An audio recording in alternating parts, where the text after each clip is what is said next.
എന്ത് ക്ഷേത്രം ഇവിടുത്തെ പേര്? ശിവക്ഷേത്രത്തിലെ പേര് പൂത്തറക്കോവിൽ ശിവക്ഷേത്രത്തിൽ നമ്മുടെ ഷൈജുവേട്ടൻ അവർ നമ്മുടെ ഒരു വെള്ളം ഔട്ട്പുട്ട് ആക്കാൻ വേണ്ടി വന്നിരിക്കുകയാണ്. ഇപ്പൊ ഉദ്ഘാടന കർമ്മമായിട്ട് ഡീസൽ ഒഴിക്കുകയാണ്. പിന്നെ റേഡിയേറ്റർ വെള്ളം ഫില്ല് ചെയ്ത് കഴിഞ്ഞു. ഇതിപ്പോ മകനാണ്, നാസറേട്ടന്റെ മകനാണ് ഇത് വീഡിയോ പകർത്തിക്കൊണ്ടിരിക്കുന്നത്. ഇപ്പൊ അല്പസമയത്തിനുള്ളിൽ ഞങ്ങൾ ഇതൊന്ന് പരിപാടിയിൽ തുടങ്ങാൻ പോവുകയാണ്. അപ്പോൾ നമ്മൾ എല്ലാ ജനങ്ങളും നമുക്ക് സപ്പോർട്ട് ദൈവം അനുഗ്രഹിച്ച് എല്ലാവരും തടസ്സമില്ലാതെ പോട്ടെ എന്ന് പറഞ്ഞ് പ്രാർത്ഥിക്കുന്നു.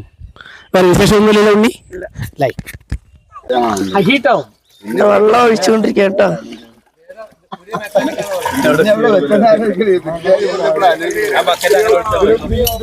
ഇവിടുത്തെ എല്ലാ കൊണ്ട് നിർവാഹികളും കമ്മിറ്റി മെമ്പറും സ്ഥാനാർത്ഥിന്റെ പേര് സാറേ വിജയകുമാർ അവர்களுം പിന്നെ രാജു അവர்களுം രാജു സാർ അവர்களுം ഗോപിയേട്ടൻ അവர்களுം ഇതിന്റെ